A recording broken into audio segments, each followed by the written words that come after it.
नमस्कार, prime news देख रहे हैं आप। मैं हूं आपके साथ अंजलि सिंह। जी हां, 2022 की जंग, संघ का महामंथन, क्योंकि 2022 की चुनाव की तैयारी में हर दल तो लगा हुआ है, लेकिन बीजेपी की ओर से कुछ ज्यादा ही सक्रियता देखी जा रही है। और आरएसएस की बैठक का आज दूसरा दिन है। लखनऊ के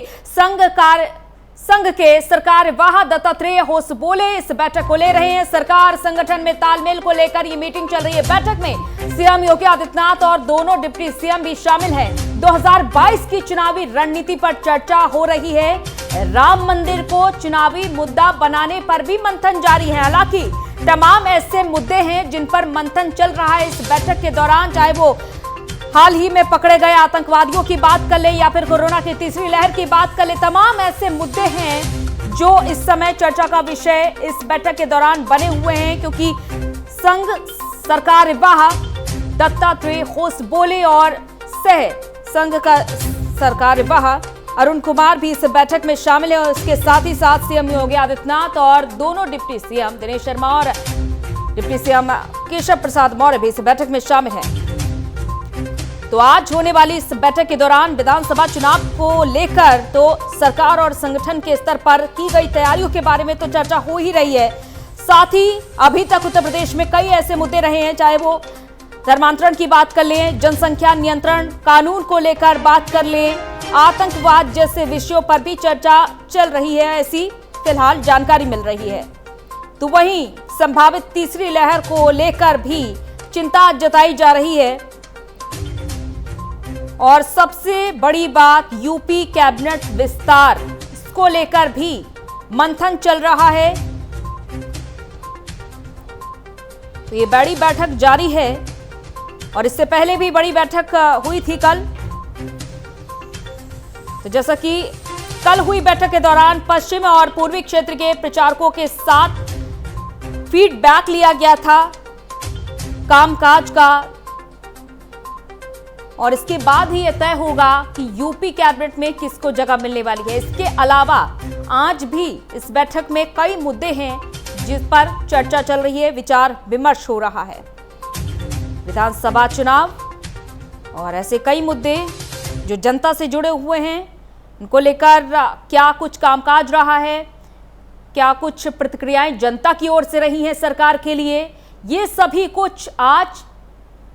मंथन का विषय बने हुए हैं। तो कोरोना काल में लोगों को राहत पहुंचाने पर भी चर्चा हो रही है। इस बैठक के दौरान बीजेपी और सरकार की छवि की भी समीक्षा हो रही है कि किस तरीके से क्षेत्र और गांवों में छवि बनी हुई है बीजेपी और सरकार की। संघ की समन्वय बैठक का जैसा कि आज ये दूसरा दिन है और ये बैठक बहुत ही महत्वपूर्ण है, क्योंकि 2022 विधानसभा चुनाव को लेकर बीजेपी की ओर से लगातार सक्रियता देखी जा रही है। कभी दिल्ली से लखनऊ तो कभी लखनऊ से दिल्ली, इस तरीके से मुलाकात और बैठक का दौर जारी है बीजेपी और संघ के बीच। तो सभी संगठनों के प्रमुख पदाधिकारियों की यह समन्वय बैठक लखनऊ में जारी है और सरकारवाह दत्तात्रेय होसबोले और सह सरकारवाह अरुण कुमार भी इस बैठक में मौजूद हैं। तो तालमेल को लेकर चर्चा चल रही है। संघ और सरकार को लेकर जनता की क्या राय है, कैसी प्रतिक्रियाएं रही हैं अभी तक, ये सभी कुछ इस बैठक का विषय है। जितेंद्र हमारे संवाददाता इस खबर पर जुड़ चुके हैं। जितेंद्र, फिलहाल क्या कुछ अपडेट है आपके पास इस बैठक को लेकर? देखिए, आज यूपी बीजेपी और सरकार और संघ के बीच में कहीं न कहीं बैठक होगी और राष्ट्रीय स्वयंसेवक आरएसएस की ओर से ये बैठक होगी, समन्वय बैठक होगी और भाजपा की ओर से अगले साल होने वाले चुनाव को लेकर तैयारियों का ब्यौरा मांगा जाएगा और कहीं न कहीं क्या क्या काम किया जाएगा, सब क्या क्या काम किए गए हैं उन पर कहीं न कहीं ब्यौरा मांगा जाएगा। जो कार्यवाहक है दत्तात्रेय बोले, वो कहीं न कहीं बैठक लेंगे और संघ के पदाधिकारी सीट लेने के बाद भविष्य के लिए सुझाव भी देंगे, क्योंकि आखिरकार क्या क्या सुझाव होना चाहिए। तो इस संघ में बैठक में काफी संगठन के मौजूद लोग भी मौजूद रहेंगे और विशेष तौर से कोरोना की तीसरी लहर को लेकर ये कहीं न कहीं संगठनों से कहीं न कहीं काम के लिए किया जाएगा। संघ की बैठक की बात की जाए तो बड़ी संख्या में लोग इसमें शामिल होंगे। संघ के लोगों में 20 जुलाई से अभियान जो शुरू होने वाला है, उस अभियान पर कहीं न कहीं चर्चा की जाएगी। 20 जुलाई तक हर वार्ड, हर गाँव में एक महिला और एक पुलिस को हेल्थ विजिटर के रूप में तैनात किया जाएगा। तो वहीं किस तरह से खाद्यान्न वितरण किया जाए, वैक्सीन अभियान को हर बूथ स्तर तक पहुंचाया जाए, इस पर भी कहीं ना कहीं जो है चर्चा होगी। साथ ही साथ तीसरी लहर की संभावना जो जताई जा रही है उसमें क्या क्या तैयारियां हैं, क्योंकि दूसरी लहर में तमाम चीजें समझ आई थी और तमाम व्यवस्थाएं जो थी वो चरमरा गई थी। तो जाहिर सी बात है कि तीसरी लहर में इस तरह की अव्यवस्थाएं न फैले, उसको लेकर भी जो है बातचीत हो सकती है। और उत्तर प्रदेश में जो बड़ा मुद्दा है धर्मांतरण, और साथ ही साथ जो सरकार जो कानून लाने जा रही है जनसंख्या नियंत्रण कानून, उस पर भी चर्चा हो सकती है। ऐसे तमाम मुद्दे हैं जो 2022 की रूपरेखा को तैयार कर इन सब पर चर्चा होगी, उनसे कामकाज मांगा जाएगा और क्या काम करने हैं इस पर भी सुझाव दिया जा सकता है। जितेंद्र, जो कल बैठक हुई थी शनिवार के दिन, कैसा फीडबैक रहा था जब क्षेत्र प्रचारकों से फीडबैक लिया गया था? देखिए, जाहिर सी बात है कि पूरा फीडबैक की वहाँ लहर किस प्रकार की है, भारतीय जनता पार्टी की क्या छवि लोगों के बीच में जा रही है, और जो दूसरी लहर में अव्यवस्थाएं नजर आई थी उस पर कहीं ना कहीं लोग नाराज हैं या उनकी नाराजगी है कि नहीं है, इस पर भी चर्चा की। तो ऐसे तमाम मुद्दे थे। और अब आने वाले 2022 में जो चुनाव होने वाला है 2022 का, इन सबसे संघ के जो प्रचारक हैं, कार्यवाहक है, वो कहीं ना कहीं पूरा फीडबैक लेंगे, चीज को समझेंगे कि आखिरकार क्या क्या काम किए गए, और तो तीसरी लहर जो आ रही है उसमें किस तरह की व्यवस्थाएं रखनी है। 20 जुलाई से अभियान शुरू हो रहा है, हर गांव हर वार्ड का अभियान शुरू किया जाएगा। साथ ही साथ जनसंख्या बिल्कुल। देखिए जितेंद्र, तमाम मुद्दों को लेकर तो चर्चा होगी ही, लेकिन इस समय जिस पर सबकी निगाह टिकी हुई है वो यही है कि यूपी कैबिनेट का विस्तार है वो किस तरीके से होगा। देखिए, अभी तो फिलहाल कहीं ना कहीं गाय से लगा जाए कि विस्तार हो सकता है, और विस्तार किस आधार पर किया जाए, किसको शामिल किया जाए, और क्या जातिगत के आधार पर, जातिगत समीकरण के आधार पर कहीं ना कहीं जो नए लोगों को जोड़ा जाएगा उसको जोड़ा जाएगा, या उत्तर प्रदेश के बड़े कह सकते हैं कि नामचीन चेहरे उनको शामिल किया जाएगा। तो अभी चीजें बहुत सी बाकी हैं जिस पर आज साफ हो पाएगा कि संघ में क्या क्या बातें हुई। इसमें संघ की बात की जाए तो बैठक में उत्तर प्रदेश के मुख्यमंत्री योगी आदित्यनाथ, दोनों डिप्टी सीएम सभी कहीं ना कहीं मौजूद रहेंगे, और जो संघ कार्यवाहक है वो ऑनलाइन माध्यम से जुड़ेंगे। चीजों को समझने की कोशिश की जाएगी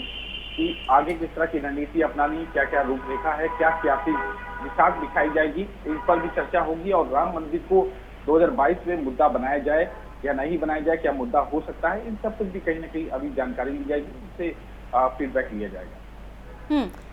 यूपी कैबिनेट विस्तार की अगर हम चर्चा करें तो फिलहाल जो फीडबैक लिया गया है, क्या फीडबैक मिल रहा है और किन किन नामों पर मंथन चल रहा है? देखिए, नामों की बात की जाए तो हाल में ही जो दूसरी पार्टी से छोड़कर जो नेता आए थे उनको कहीं ना कहीं शामिल करने की बात की जाएगी, और जो मंत्रियों ने उत्तर प्रदेश सरकार में जो कैबिनेट मिनिस्टर है उन्होंने कितना काम किया, और जिससे कि अभी हाल में ही कुछ दिन पहले महासचिव आए थे, वो कहीं ना कहीं जुड़े थे उससे, और तमाम फीडबैक लिए गए थे अधिकारियों से फीडबैक, और जो कह सकते हैं जो नेता थे उनसे फीडबैक मांगे कि 4.5 साल के कार्यकाल में आपने क्या काम किए, और जिन्होंने काम नहीं किए तो जाहिर सी बात है उनका चेहरा परिवर्तित किया जाएगा, नए चेहरों को शामिल किया जाएगा, और जिम्मेदारी से किस साथ उनको शामिल किया जाएगा कि इतने अच्छे महीनों में आपको इतना काम करना है, क्या क्या काम करना है, और जो काम छूटे हैं उनको पूरा करने का काम करे जाएगा। बिल्कुल, इस बैठक को लेकर क्या कुछ अपडेट आपके पास पहुंच रही है, क्योंकि दूसरा दिन है आज और तमाम मंथन भी हो रहे होंगे तमाम मुद्दों को लेकर?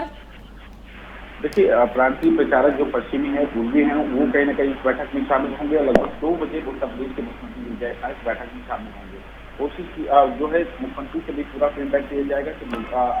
क्या क्या काम उत्तर प्रदेश में बचे हैं, क्या क्या काम होने हैं, और जो नेताओं की नाराजगी की बात की जाए, विधायक हो, सांसद हो, उनकी नाराजगी दूर हुई या नहीं, क्योंकि लगातार इसी बात से सामने आई थी कि नेताओं के अंदर नाराजगी न रहे, क्योंकि दूसरी लहर में जो तमाम विधायकों ने, सांसदों ने पत्र लिखा था उत्तर प्रदेश के मुख्यमंत्री योगी आदित्यनाथ में कि हमारे यहाँ अधिकारी नहीं सुनते, हमारी चिकित्सा व्यवस्था यहाँ पर नहीं हम दे पा रहे हैं, और वो कोई सुनने को तैयार नहीं। तो इन सब पर से नाराजगी पर भी चर्चा होगी, और 2022 की जो महत्वपूर्ण रूपरेखा है, मुद्दा क्या लिया जाए, क्या संकल्प पत्र में 2022 में भारतीय जनता पार्टी क्या लेके जाए, इन सब पर कहीं ना कहीं आज चर्चा होगी। महत्वपूर्ण बैठक है और ये बड़ी बैठक भी है। बिल्कुल, तो ये देखा जा रहा है कि राम मंदिर को भी चुनावी मुद्दा बनाने पर मंथन जारी है। जितेंद्र, देखिए, बड़ा मुद्दा था भारतीय जनता पार्टी का राम मंदिर, और जिस तरह से सरकार आने के बाद राम मंदिर की नींव रखी गई और काम भी लगातार जारी है, उस पर फीडबैक भी लिया जा रहा है, तो जाहिर सी बात है कि मुद्दा, क्योंकि हिंदुत्व का मुद्दा लेकर उत्तर प्रदेश सरकार में आई थी, और मुख्यमंत्री योगी आदित्यनाथ की बात की जाए तो हिंदुत्व का चेहरा भी, फायर ब्रांड भी माने जाते हैं, और राम मंदिर एक बड़ा मुद्दा था। उस मुद्दे को सुलझाकर कहीं ना कहीं हिंदुत्व वोट करने की जो है खींचने की कोशिश की जाएगी, और क्योंकि माना ही जा रहा है कि 2022 में चुनाव है, हिंदू बनाम मुस्लिम जो है समुदाय के बीच में माना जा सकता है कि इस तरह का चुनाव होगा। और अब देखते हैं कि भारतीय जनता पार्टी क्या रणनीति तैयार की, क्या ये चुनाव वाकई धर्म के आधार पर होगा, भारतीय जनता पार्टी इसको कराएगी, और राम मंदिर में कितना विकास कार्य किया गया, और क्या राम मंदिर को रिप्रेजेंट किया जाए, प्रेजेंट किया जाए 2022 के चुनाव में, क्या ये मुद्दा महत्वपूर्ण हो सकता है या नहीं हो सकता, इस पर भी चर्चा की जाएगी। फिलहाल अभी फाइनल रिजल्ट नहीं आया है, चर्चा के बाद ही साफ हो जाएगा कि किस आधार पर चुनाव लड़ा जाएगा, और जातिगत बहुत बड़ा ध्यान रखा जाएगा, क्योंकि तमाम जो छोटी छोटी दल की बात की जाए तो तमाम दल जो जुड़े हुए हैं, चाहे वो अपने दल की बात की जाए, निषाद दल की बात की जाए, उनका भी ध्यान रखा जाएगा कि उत्तर प्रदेश में उनको भी सीट देने की बात की जाएगी, उन पर भी किस तरह से आधार दिया जाए, कैसे इनकी भागीदारी तय की जाए, इन सब पर भी चर्चा होना बाकी। बिल्कुल, क्या कोई राजनीतिक प्रस्ताव भी रखा जा सकता है संघ के सामने, कोई बड़ा राजनीतिक प्रस्ताव, क्योंकि आज सीएम योगी आदित्यनाथ और दोनों ही डिप्टी सीएम भी मौजूद रहेंगे इस बैठक के दौरान?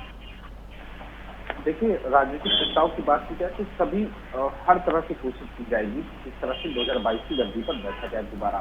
और कहीं ना कहीं राजनीति की बात की जाए तो पूरी प्रस्ताव हर स्तर से कोशिश की जाएगी। भारतीय जनता पार्टी कोशिश करेगी कि किस तरह से आगे हम 2022 में जाएं, राजनीतिक प्रस्ताव हो, चाहे वो और भी तमाम चीजें जो व्यवस्थाएं, उस पर भी प्रस्ताव रखा जा सकता है। देखते हैं कि कहे जो बुगाहट नजर आ रही है कैबिनेट विस्तार की, उस विस्तार क्या उत्तर प्रदेश में विस्तार होगा या नहीं, क्योंकि मोदी कैबिनेट का विस्तार हो चुका है। अब उत्तर प्रदेश में उसी आधार पर कहा जा रहा है, क्योंकि उत्तर प्रदेश में बहुत ही कम नेताओं को मोदी कैबिनेट की जगह दी गई है, तो अब उसको साधने की कोशिश की जाएगी। उत्तर प्रदेश के नेता है, बड़े नेता है, उनको इस उत्तर प्रदेश सरकार में शामिल किया जाएगा, नहीं किया जाएगा, इस सब पर भी चर्चा होगी। बिल्कुल जितेंद्र, और तमाम दलों की भी सक्रियता देखी जा सकती है इस वक्त। हर दल अलग अलग खेमे में होकर लड़ रहा है, तो ऐसे में बीजेपी के सामने एक और बड़ी चुनौती है।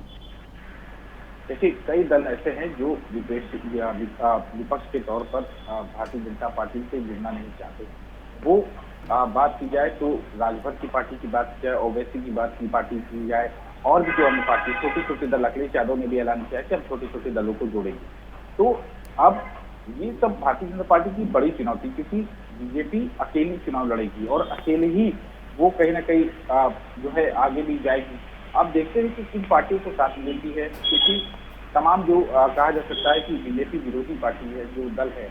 वो कहीं ना कहीं बीजेपी से गठबंधन नहीं करना चाहती। तो ये सब मिलकर इस पर भी चर्चा हुई कि कितना नुकसान पहुंचा सकती हैं ये छोटी छोटी पार्टियां, और कहीं ना कहीं जहां जातिगत समीकरण की बात की जाए, चाहे वो राजभर की पार्टी क्या है, जो ओवैसी की पार्टी की बात की जाए, तो और भी जो पार्टियां हैं उन फिलहाल आज की बैठक से जुड़ी तमाम अपडेट क्या है आपके पास जितेंद्र? देखिए, 2 बजे के आसपास मुख्यमंत्री योगी आदित्यनाथ जुड़ेंगे, और दत्तात्रेय जो है वो कहीं ना कहीं वो पूरी डिटेल मांगेंगे, उनसे पूछेंगे कि आखिरकार क्या क्या काम किया जाए और जनता के बीच में छवि क्या है, 2022 में क्या क्या मुद्दे हो सकते हैं, धर्मांतरण पे क्या हो रहा है, क्या क्या कार्रवाई हुई है, साथ ही साथ जनसंख्या नियंत्रण को लेकर आगे किस तरह की प्लानिंग है, किस तरह से लागू किया जाएगा, इन सब ये मुद्दे हैं, इस पर चर्चा की जा सकती है। बिल्कुल, चलिए बहुत बहुत शुक्रिया जितेंद्र तमाम जानकारी के लिए। तो राम मंदिर को लेकर भी आज चर्चा हो सकती है, चुनावी मुद्दा बनाने की पूरी कोशिश है। 2022 विधानसभा चुनाव को लेकर भी मंथन जारी है। कोरोना काल में लोगों को राहत पहुंचाने पर भी चर्चा हो सकती है, और 2022 की रणनीति किस तरीके से तय होगी इस पर भी मंथन जारी है, क्योंकि विधानसभा चुनाव 2022 इस वक्त बीजेपी के लिए एक बड़ी परीक्षा की तरीके है, क्योंकि हर दल अलग अलग होकर भी लड़ रहा है, तो बड़ा वोट बैंक भी बट सकता है बीजेपी के लिए। यह भी एक विचार करने वाली बात होगी, और सबसे बड़ी तमाम बातें हैं कि जिन मुद्दों को लेकर के सरकार को घेरा जा रहा है, चाहे वो महिलाओं संग अपराध का मुद्दा हो या फिर कानून व्यवस्था को लेकर भी विपक्षियों की ओर से घेरा जा रहा है, बेरोजगारी को लेकर भी घेरा जा रहा है, ऐसे तमाम मुद्दों को लेकर भी मंथन होगा इस बैठक के दौरान। और जैसा कि सीएम योगी आदित्यनाथ खुद भी इस बैठक के दौरान मौजूद रहेंगे, साथ ही साथ संघ और सरकार के बीच कैसे समन्वय स्थापित करना है 2022 तक, ये भी देखना होगा और जनता तक किस तरीके से पहुंचना है, ये भी अहम पहलू रहेगा इस बैठक के दौरान। तो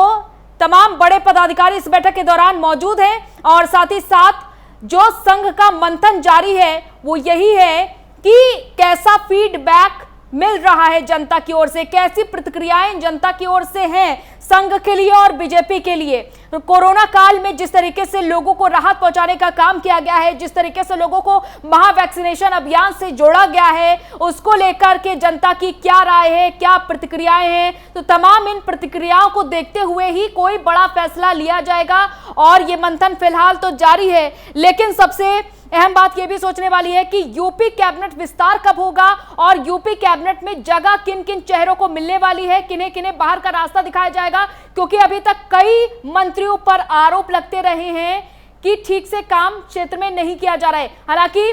जब कोरोना संक्रमण हावी हुआ था तब सीएम योगी आदित्यनाथ ने सक्रियता दिखाते हुए तमाम मंत्रियों को भी आदेश दिया था कि अपने अपने जिलों में, अपने नजदीकी जिलों में ज्यादा से ज्यादा जाइए। एक मंत्री करीब 4 जिलों में जाए और वहां पर कामकाज को देखें, किस तरीके से वहां पर प्रशासन काम कर रहा है, ये सब देखे मंत्री। तो जनता की क्या राय रही है, जनता की क्या प्रतिक्रिया रही है इन मंत्रियों के कामकाज को लेकर भी, तो ये सभी कुछ आज मुद्दे के दौरान ये सभी कुछ आज मुद्दा रहेगा। और साथ ही साथ ये भी देखना होगा कि आतंकवाद और साथ ही साथ जिस तरीके से छवि सुधारने की कोशिश की जा रही है बीजेपी की,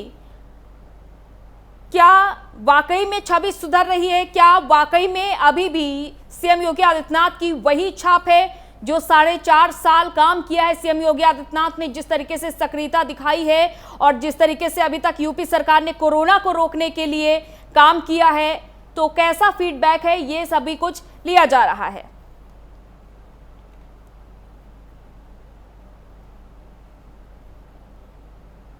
तो ये महामंथन जारी है और देखना होगा, क्योंकि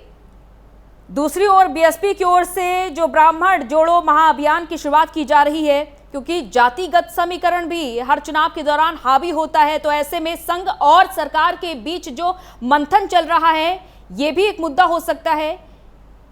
कि बड़ा वोट बैंक से ना छीन जाए, इस पर भी ध्यान देना होगा। किसी की नाराजगी बीजेपी से ना हो, किसी सहयोगी दल की नाराजगी बीजेपी से ना हो और नेताओं मंत्रियों की भी नाराजगी बीजेपी से ना हो, ये भी देखना होगा। तो तमाम ऐसी बातें हैं जो देखने वाली हैं।